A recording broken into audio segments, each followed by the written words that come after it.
On this episode of Riff and Rock Music Talk, I dislike an album, Ryan dislikes an album, and we're both pretty indifferent towards an album. Find out which ones they are on Riff and Rock Music Talk. Who did that? Who's the famous guy that did that? Oh, James Blunt, right? He's like, yeah, beautiful. Oh, oops, sorry. Remember that song? No, I don't. He just started singing way too early, and then he stopped himself. He kept going. Like, why did you keep that in? Because why not? Man. Shit's rad. Oh, man. Really. 2013, February. It is Valentine's Day, and what are we doing? Riff and Rock Music Talk. We got 3 exciting albums to review. Well, I mean, we're excited to review these albums. I don't know if they're all exciting albums. There's exciting moments. There's exciting moments. But before we actually get to the 3 albums, Ryan, is there anything else you've listened to in the past meanwhile that you just want to name drop real quick? Honestly, I haven't done too much listening to albums recently. I've been acquiring them, but I haven't found the time to listen to them, which is kind of depressing. I, on the other hand, have actually been going through quite a few things. I've been sort of playing a little catch-up. The 1988 Frank Zappa tour, they released 3 albums, Make a Jazz Noise Here, Broadway the Hard Way, and then The Best Band You Never Heard in Your Life. I'd already heard Best Band, but I finally got around to Broadway the Hard Way and Make a Jazz Noise Here. Broadway is okay. It's a bunch of songs that make fun of Ronald Reagan, so it's a little dated. I actually listened to that recently. And what did you think? I mean, it's a Frank Zappa album. It was pretty good. It was catchy, but completely forgettable. But Make a Jazz Noise Here was just like one giant jam. It was awesome.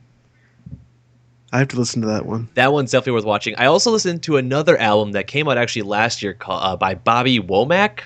Oh, yeah. The Bravest Man in the Universe, which I avoided for a while. I thought it was going to be maybe some soul music, sort of not my cup of tea, but it is awesome. It is 21st century soul and R&B. So like that beautiful heartfelt vocals and then synthesizers and jazzy music. It is crazy.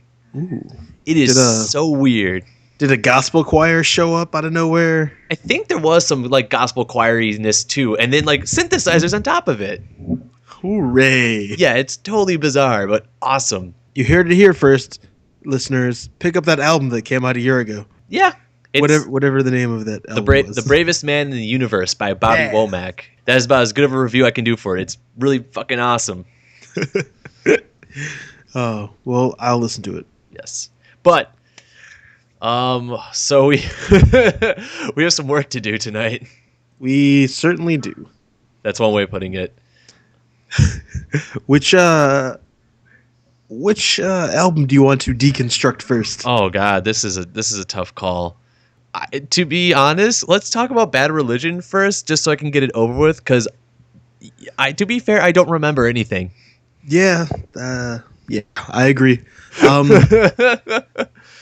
So the name of the Bad Religion album is True North, which. It's their 16th album. Their 16th album. Can you believe that? The number 16. It came out just a few weeks ago, January 22nd. Yes. And Bad Religion, believe it or not, consists of 6 members. What? Yeah, there are 6 people in this band. Oh, doing what? Well, let's count. So we got the singer. No. We have a guitarist. Then there's another guitarist. Okay. Then there's a third guitarist. There's 3 guitarists. Then there's a bassist. Then there's a drummer. There's hardly one guitar part. How are the 3 guitarists? I don't know. But then there's one of the guitarists and the bassist also do backing vocals. So, at every point in a Bad Religion song, they go, ah! That's what they do. I feel like there's got to be at least one, probably 2 members of that band who contribute nothing and are just collecting paychecks. Yeah. And the other band members haven't caught on that they could probably be getting paid more if they just fired them. But we know who you are. You should be ashamed. Yeah, that's right. Greg Hetson. calling you out. Yeah, Actually, what's up? both Gregs. Fuck both Gregs. Yeah, you know what? I'm done with these Gregs. Let's get in some real Gregs. Like I don't know any other Gregs that make music. Greg. Emerson, Greg, and Palmer. Yeah, we can get them. Greg Simon. Greg and Oates. Ooh, yeah, their famous song "I've Got My Shoes on You." Greg Day. Ooh. Greg Day. Gregasis. Greg Bieber. So Anyway, getting back to the album. it's hard to talk about because, again, I listened to it. I don't remember a single thing about it. And it's different than... Here's the thing, though, is, we talked about that Rush album. We kind of joked that everything sounds the same. Yeah. What makes this album better than the Rush album? What? It's only half the length. But it's got twice as many songs. And they just kind of plow through. You just plow through the album, like, oh, and it's over. A whole 36 minutes and some change. And with the lead singer, Greg, whatever his name, Greg Effin. He was the lead vocalist on all the songs except for one, which, hang on, I actually wrote some notes on these albums, which is the first, guys. So I decided that I did like the song that had the different lead vocalist. Harlem Dharma and the Bomb. That's right. I don't remember what was so spectacular about that song. I honestly don't remember what I liked about that song, but at some point in time I did. So there we go. There was nothing I inherently disliked about this album. I enjoyed it. It Yeah. just kind of went through and I went, oh, every song sounds the same, and they all sound like Bad Religion songs. And not only do these songs sound the same, they sound like Bad Religion, but they sound like their other 15 Bad Religion albums, as well as the live albums. There is a dark truth to the punk pop genre where they might have one breakout album and then everything else is just a mess of 3 power chords and whoa-ohs. Yeah, I actually wrote a note. It says it's their 16th album. The energy is still there, which is true. I mean, it's still a Bad Religion album, but the sound didn't change. But they're like a cool U2. Yeah. Which, if you guys aren't familiar with U2, they plateaued at around 1987, and they've been making the same crap ever since. Yeah. Yeah. Yeah, yeah, yeah. Yeah. I like the title track True North because about a minute in I thought the song ended, but then like it kind of cuts off, but it picks up again. I'm like, oh, cool, there's another verse. So it's like 17 songs on this album. Kind of. Then Fuck You, I remember, because yeah, that was a good song. It's just kind of catchy. It was really catchy. That and The Department of False Hope were the 3 songs that I truly liked out of this album. All the other ones, I said meh. I did. The only song I recall genuinely disliking was Robin Hood in Reverse. Oh, you didn't like that one? It was just kind of a goofy expression. It's like Robin Hood in Reverse. I don't know. Something about that made me just scratch my head. It's like, thanks, Bad Religion. Thank you very much. You pointed out the struggles of the working class. Well, that's what Bad Religion does. That's what the punk genre is, which leads me to my next point, which is why I did like this album, because the lyrics are still vibrant and powerful. And they make good points about socioeconomics and just being a good person in general. Yeah, I would not say taking that. crap from the man. I think that's real true. This is, I think, the first time I actually was in any of our reviews. We're talking about lyric. Well, we talked a little bit in Frank Ocean, but we really don't delve into lyrics a whole lot in these reviews. We don't. No, but I think they were good, and I think this is there's a couple bands that obviously you can parallel with Bad Religion, and I think the 2 big ones would be Offspring and Green Day. Bad Religion's kind of like the ugly cousin of the 3, with Green Day being the overblown big brother. And do you ever listen to 21st Century Breakdown?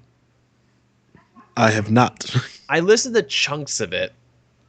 And it's still the same kind of, like Bad Religion, sort of political lyrics, supporting the working man, but they are so ham-fisted and just poorly constructed that it's just laughable. Very laughable. Then they made a Broadway musical and it just got worse. But Oh, that's right. yes. Wow. So, do you think that of those three groups that you mentioned, The Offspring, Bad Religion, and Green Day, that Bad Religion, because they're the ugly cousin, that they're the truest to the punk form? I would say they have stuck closest to their roots. I have heard Offspring do more, kind of branch out a little bit more. So I give them credit for that. And Green Day has just kind of become a big bloated mess. They rake in probably millions of dollars per tour and album sales. And I wonder how many albums they sold from the recent 3-disc special, Uno, Dos, and Tres. Oh yeah, that was a good idea. Can you imagine if Bad Religion released 3 albums in 1 year? They wouldn't sell Oh, they very would. well. Oh, I can just pick one of the 3. That's cool. Yeah, it just bad choice, Green Day. Bad choice. Yep. You don't have their sound isn't discernible enough to warrant 3 albums. Nor a standalone rock band video game. Exactly. But this was entertaining. Again, since even though it all sounds samey, because it is so short of an album, it works. The reason the Rush album didn't work was because it was 70 minutes long of samey sound. 30 minutes of samey sound I can buy. I can be like, okay, fine, that was catchy, that was fun, and now we're done with it. Yep. Although I did end up looking at like the remaining time in some of these songs, like, geez, there's still another 40 seconds of this? Ugh. That's kind of sad when you're like grimacing, like there's 40 seconds left in this song. Oh God! I'm just gonna change, but the song itself is 1 minute and 1 second. Yeah, I'm talking about the song Vanity. I'm kind of baffled that there's a Bad Religion song that's almost 4 minutes. Yeah, that's A Little Cruel World. That is the only song the entire album that I absolutely hated. Interesting. I don't remember it. Yeah, I just remember I wrote a note that said, I hate this song with 3 exclamation points. So there we go. That's a worthwhile observation. I don't know what else to say about it. There's not much it's not good. It's not great. It's not terrible. It's a happy medium. The AV Club gave it a B+, and I would go, yeah, it's a B album. Yeah, I give it a C+, honestly. I give it a B. It's an honest effort. I didn't find too much that was insulting. It's kind of like musical junk food. You just, you eat it, you're sustained, you feel good, but there wasn't anything great about it. And when the revolution comes, then you take it out, listen to it a couple of times, and then go break some stuff. Right. And your 16-year-old self will come out and shake its fist and be like, "Damn the man!" Yep. Damn the man. Damn the man. 16-year-olds, keep on trucking. So, would you recommend Bad Religion's True North to the loyal listeners?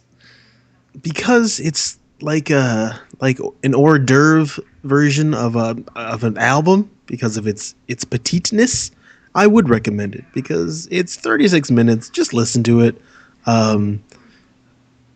It may or may not be Bad Religion's last album, so go ahead, expose yourself to it.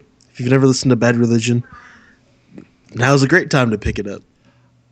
I would probably echo that. Pick it up. I'd say it's worth picking up, especially if you're a fan of Bad Religion. If you're a fan of that pop punk genre, you're not going to be disappointed.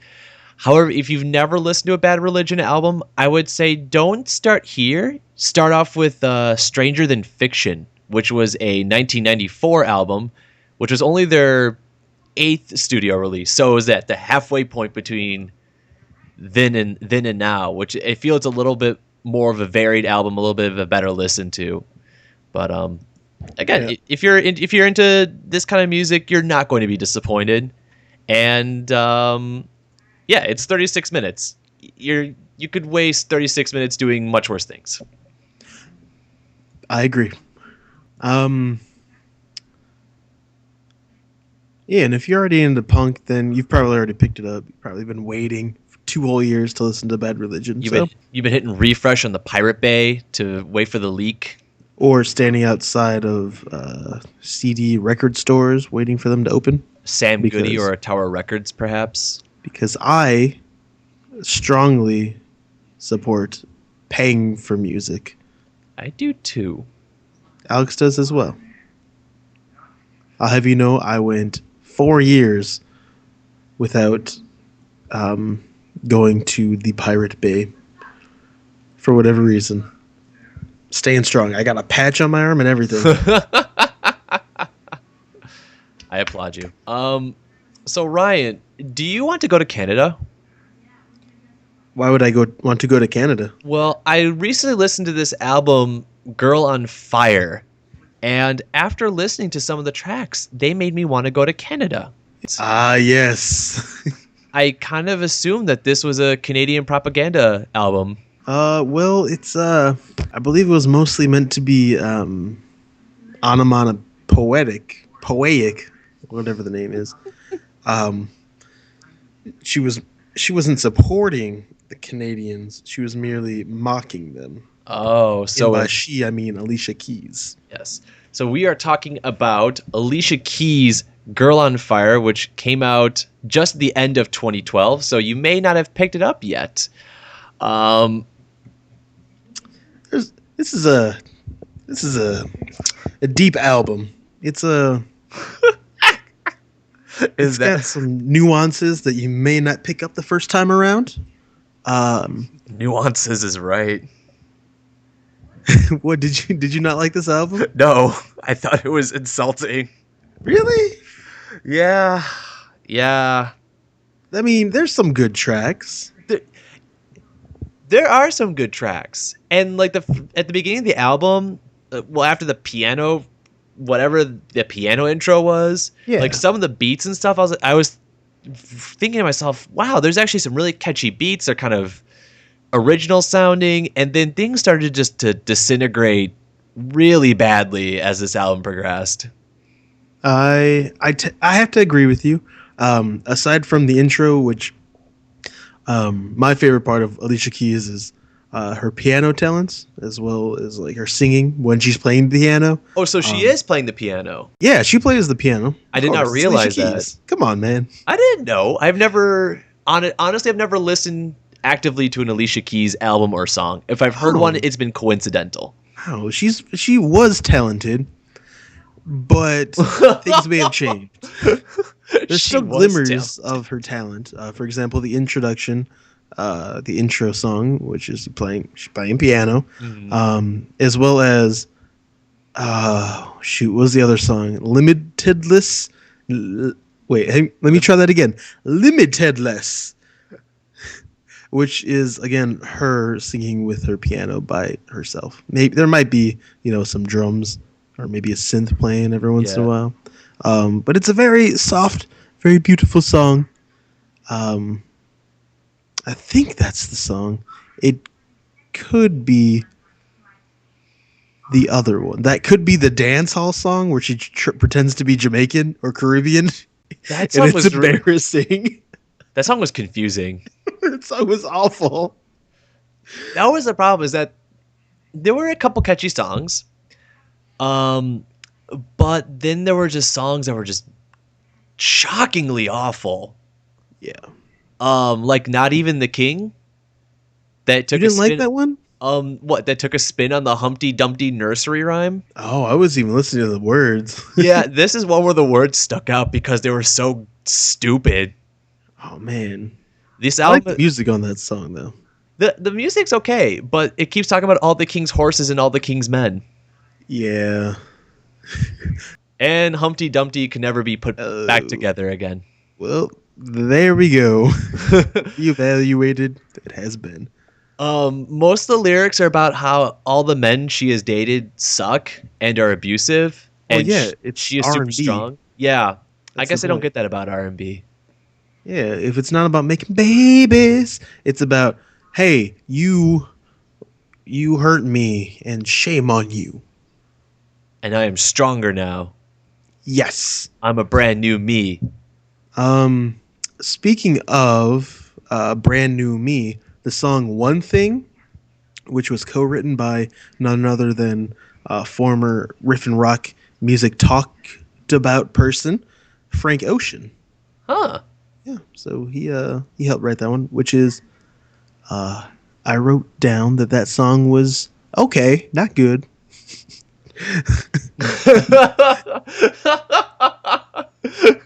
Frank tried his best. Yeah, he certainly did. But the last song, Oh my god, I was. Oh, go ahead. Go ahead. I really like that song because, well, first off, it's had a hidden track in it. I love songs with hidden tracks. It's my guilty pleasure. It's like, oh my god, this is hidden. I found something. um, but like the first half is beautiful. It's Alicia Keys playing piano, doing her thing, not really taking crap from anybody. It's one of the few songs on the album that she wrote herself. Um, No, it was co-written. yeah, but the other person that co-wrote it probably wrote the last half, the weird half, the overproduced half. But what's your take on this song? The music was beautiful, and then the lyrics were okay for a while. Then there's a line that sticks out so unbearably and that I ended up bursting out laughing, where she just goes, "I should stand in front of a bullet. I will jump in front of a train." I am the table. I was just like, I was driving and I just hear, "I will just stand in front of a moving train." I'm like, what? Why'd you say that, Alicia Keys? Alicia Keys, you crazy. It was so awkward and out of place. Like Otherwise, this. there was a lot of times where the music was acceptable, but then words happened and I was baffled. Yeah, I don't know. I wasn't listening to the words too much. Listen to 101 and you'll be amazed at how bizarre some of the choices were. She needs a proof editor or something. Definitely. Yeah. So what is the one song that you absolutely hated, or the one part you hated about this entire album? The title track would probably be the biggest oops of them all. Oh god, the Inferno version. Jesus. I don't know where Nicki Minaj came from or who she is. I just know that she tends to ruin everything she touches. Yeah, she has that tendency to just make things awful. Like American Idol, any song that she's been on She rhymed God with God 6 times. 6 times in a row, or just I think it was 6 times in a row. I mean, Whoa. it was just anytime she would make a rhyme in the song, it was just God. I don't know if that was like supposed to be like a prayer or a message to God, but it was just sounded very goofy. Kind of Hey, just man. like how Nicki Minaj sounds. if it rhymes, it rhymes. Who cares how many times you repeat it? Oh god, I'm sorry. I take that back. Here I'm defending Nicki Minaj.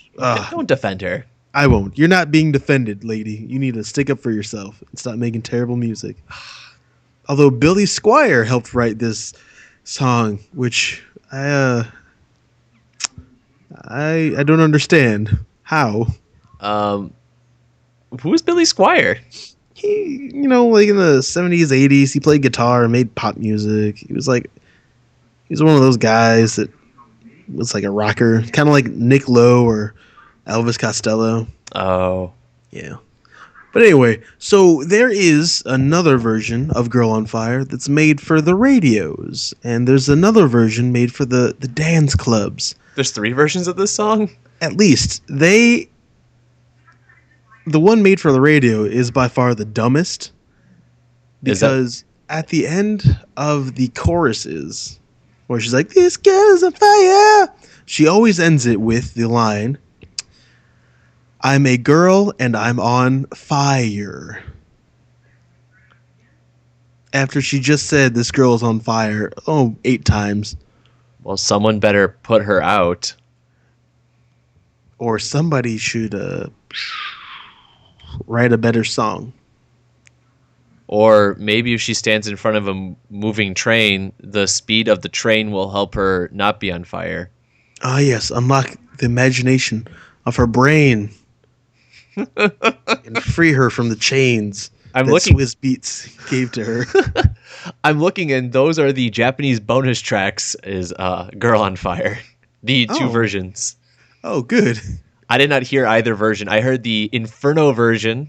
I don't know why in your main album release you don't include the original version of the song. You include the remix. Well, R. Kelly did it, so if he did something, then it's okay for Alicia Keys to do the same thing. Yeah, but R. Kelly peed on a little girl, so do we just want to do everything R. Kelly does? Are you saying Alicia Keys hasn't peed on a little girl?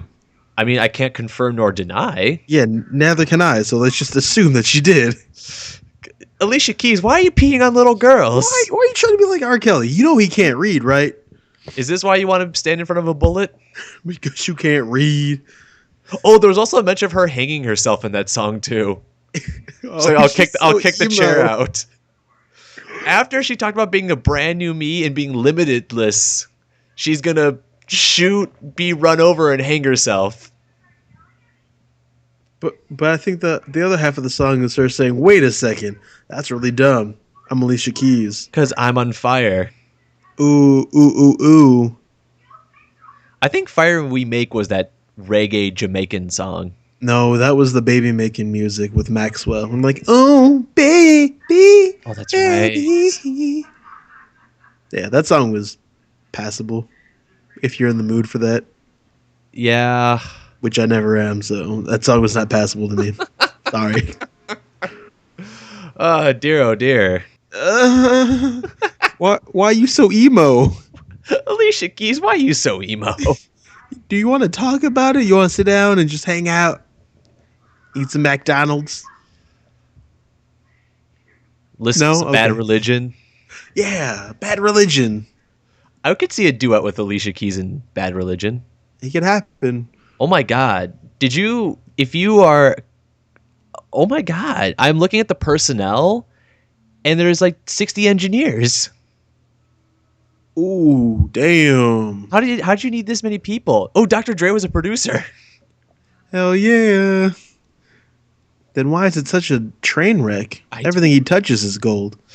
Everything. Dr. Dre has never been associated with a bad product ever. He really hasn't. Well, there's Eminem. Nope, he's great. There's NWA. Legends. There's Dr. Dre himself. Oh, perfect in every way. Oh, wait, he did that one commercial for those computers, and it was not gold, but it was close. It was like a silvery bronze. I have one of those computers. There we go. Back up to gold. Didn't he do the Dr. Pepper commercial too? Did he? I think there was like a Dr. Pepper commercial with a DJ. I thought that was Dr. Dre. I don't know. He was he did do that when he was young, he was on Kids Say the Darndest Thing, and he said some darndest things. I didn't realize he's almost 50 years old. Yeah, he's old as hell. Man, Dr. Dre, you're old. Yeah, it was him in the Dr. Pepper commercial. I love Dr. Pepper. Give my money. He also hasn't released an album since 1999. Was that 2001? Yeah, and then Detox is still TBA. Oh, man. 2001 was such a great album. It is. I love that album so much. Way more than Girl on Fire. So in conclusion, should people buy... what should people do with Alicia Keys' Girl on Fire? They should buy a poster of the cover of the album because Alicia Keys is wearing the Star Trek badge, the little comm unit. But as far as the music... I think that's her logo. Yeah, well, I mean, it still looks like the Star Trek thing. It does. But as far as the music, if you're into top 40 songs, listen to it, buy the album, download from iTunes. Pass on this one. Buy one of her earlier records. Elements of Freedom is pretty good. Her Her first album, forgot the name of it, is also good. Whatever the hell the name of it is. Is it Element of Freedom? Is that it? Songs in a Mirror. The Diary of Alicia Keys. That's a good one. Songs in A minor. Oh, I thought it was Songs in a Mirror. I can't read. No, it's just in. Alex can't read, everybody. I'm just doing what R. Kelly does. Peeing on people? Well, being illiterate. I haven't gotten to peeing on people yet. Okay, that's good. But yeah, people, get one of her older albums. Don't get this one. I can't vouch for any of her albums, so whatever Ryan says about listening to her other albums, I endorse. But yeah, I'd skip this one unless you are a major Alicia Keys fan or apparently a big Star Trek fan. So, there were just decent beats, really goofy, bizarre lyrics. I don't know. So we haven't reviewed a weird album in a while. Wasn't that the entire point of the last episode? Well, I guess Thingfish and everything Captain Beefheart put out were weird albums. But how about a weird modern album? Like what, for instance? Ooh, well, I was thinking the new release by eclectic musician Omar Rodriguez-Lopez, Unicorn Skeleton Mask. Oh yeah, I've heard of them. Omar Rodriguez-Lopez or Unicorn Skeleton Masks? Yes. Whichever one is the one, yeah. Unicorn Skeleton Masks usually will give you a +5 in defense against dragons, but in this case, it is a barrage of music. I tried to give it a bigger descriptor, but I couldn't think of one. It's like a wall of sound. It is a like wall of sound. This is a wall of sound. All right. I just listened to this album, which is interesting. I'm glad we're talking about it now. It's like we organized this or something. It's like we planned it out in advance. That would be silly. Anyway, so who's this guy again? Well, number one, he is like my musician crush. He is the former guitarist for At the Drive-In, former singer of Startled Calf, former bassist of De Facto, former leader, songwriter, composer, guitarist for the now sadly recently deceased Mars Volta. He puts out his own solo albums, and now he is the guitarist/keyboardist for Bosnian Rainbows. Oh. And at the end of December, beginning of January, he put out 3 albums in a row: Equinox, Unicorn Skeleton Mask, and Woman Gives Birth to Tomato! With an exclamation point. Oh. And we decided to talk about this one. It's the one that makes the most sense out of the 3. Oh, God. No, really? Well, Woman Gives Birth to Tomato is mostly just free jazz. Oh, so just noise. Jazzy noise. And then Equinox is just kind of a stupid album. No, I'm glad we are talking about the one that makes the most sense. This is the one that makes the most sense.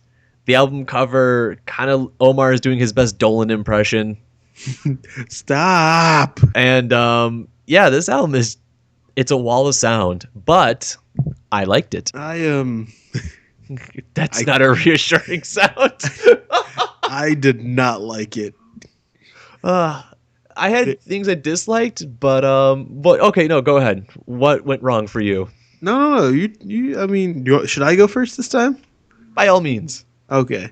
So mostly it was just warbly vocals. It's like, come on, quit messing with the engineering table. Quit twisting those knobs. Just get out some clean vocals, and it would have been cool yet weird and dynamic.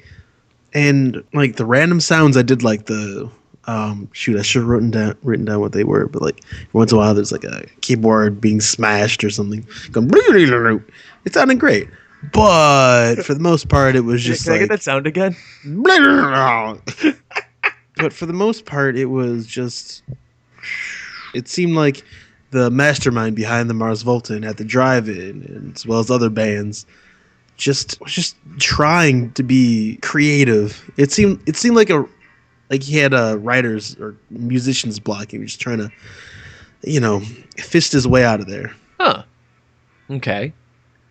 Well, one thing I have to agree with you are the vocals. He has started to do singing on his albums. That was something he didn't do for a long time.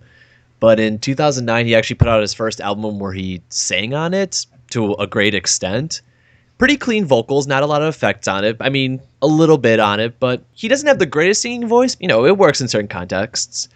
Recently, he's been releasing albums where he does exactly what he did now, where it just sounds like he shoved the microphone halfway down his throat and kind of just started mumbling words that sounded cool together. He could have been reading a Subway menu for all I know. It could have just been...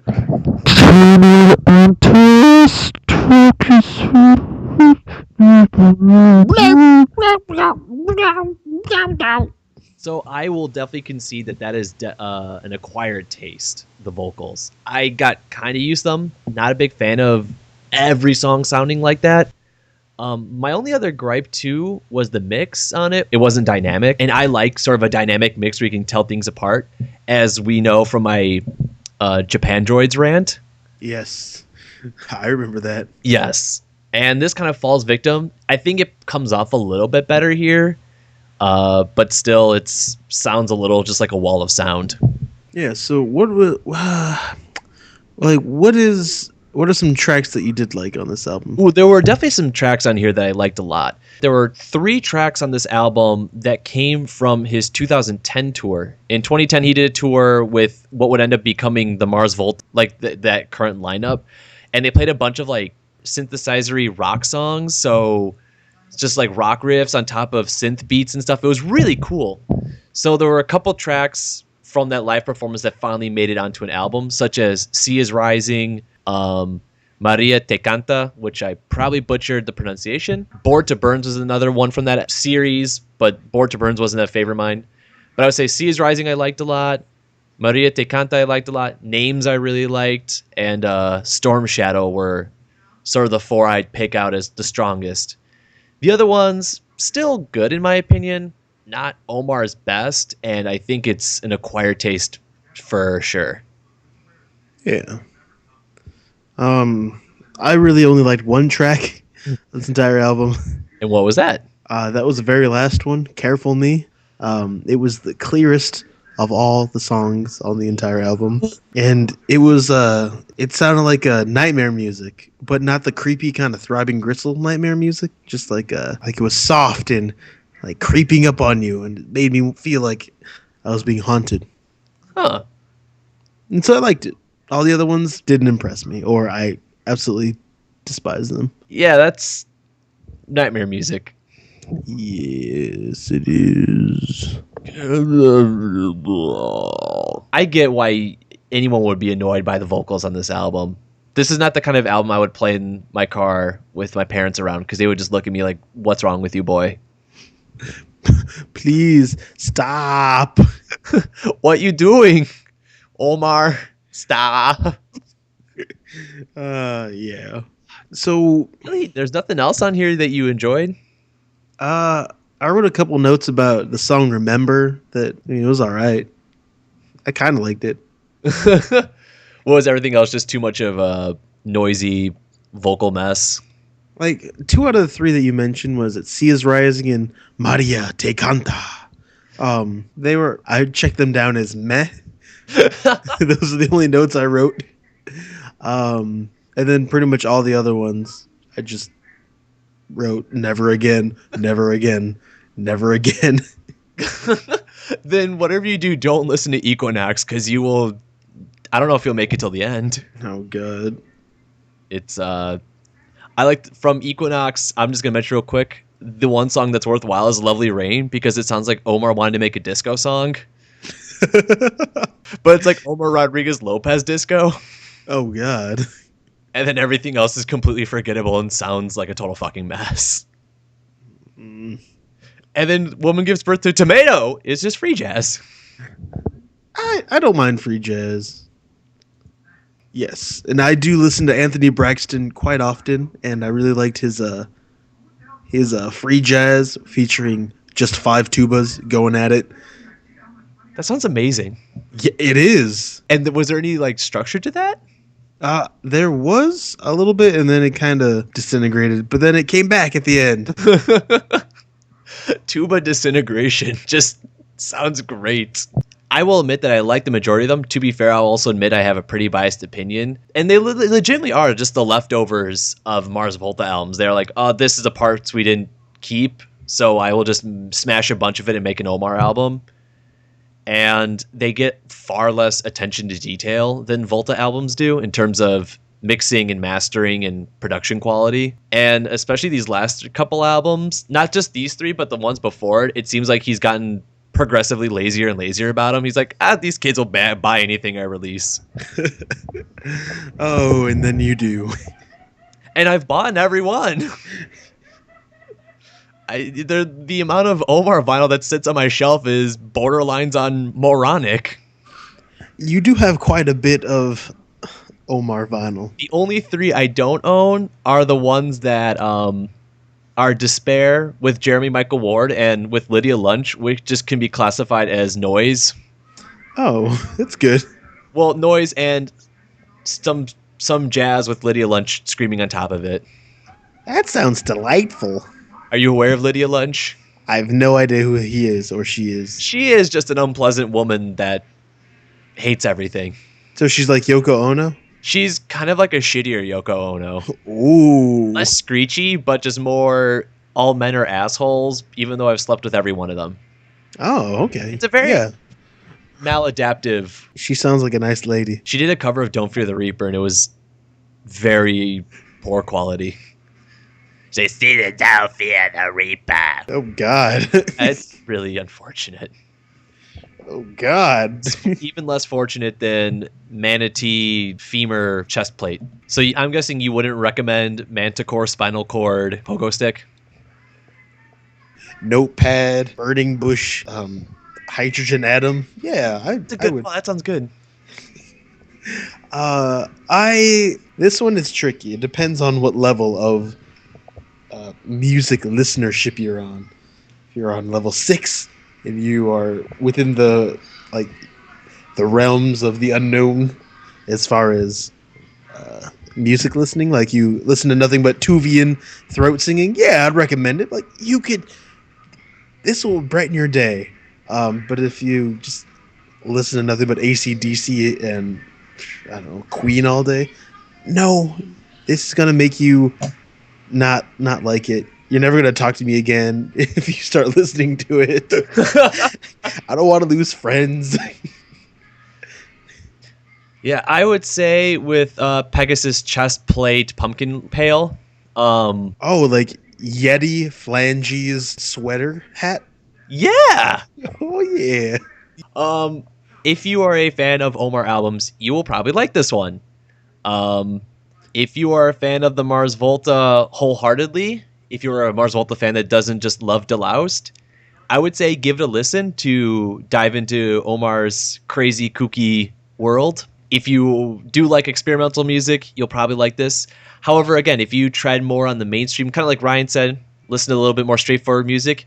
If you disagree with everything we said about our Rush review, then do not buy or listen to Dragon Toenail Sweater Vest. Wait, disagree as in we didn't love the album enough, or you just hate the Rush album? No, so if you love the Rush album and hated every negative thing we had to say about it. Oh, then you should listen to Omar. Yes. Right? Exactly. Okay. Then you should listen to Esquilax Earlobe Socks. Yeah. These are getting good. This is a fun game. We should take all these titles and just string them together and then just shout it into a microphone and then play random music like during it with a drum beat, and we'll make millions. Sounds like the Lydia Lunch album. We'll call ourselves the Lydia Second Blackfist. Second Blackfist. 11sies. Sorry, I just watched The Lord of the Rings, and the hobbits are the best part because they're fat and all they do is eat. That I wanted to make a quick drop on and have some audience participation. What is that, Alex? So we had about a year ago, if you remember, we had tried to create a project where we made our own top 100 albums of all time. I remember that. And if you also remember, we once spent most of an evening at a relatively unpleasant bar that James Shepard once worked at discussing what is the best album of all time. I also remember that. And if you recall, we did not conclude it with Sgt. Pepper's Lonely Hearts Club Band, I don't remember that shit. Basilisk. I lost it, damn it. They didn't get my vote. No.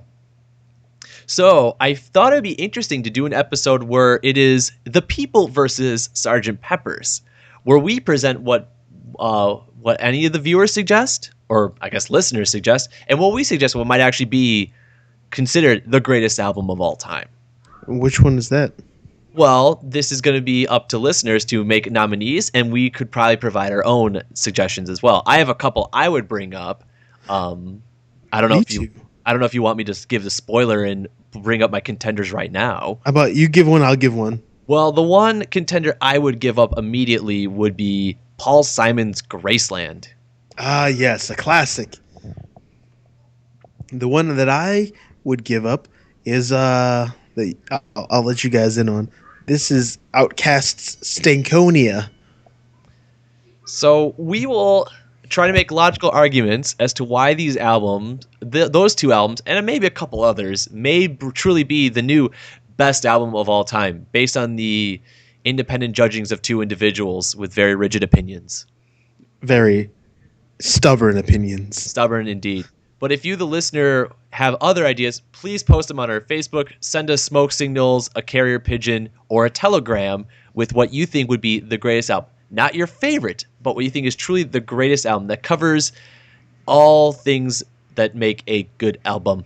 That anyone from any age can pick up and listen to and immediately fall in love with. So it probably wouldn't include Basilisk Toe. Any of the albums we've ever reviewed. I don't know. Channel Orange may be a contender. Could be. Probably not. Might. No. May, Thinkfish. All right, so Thinkfish is an exception.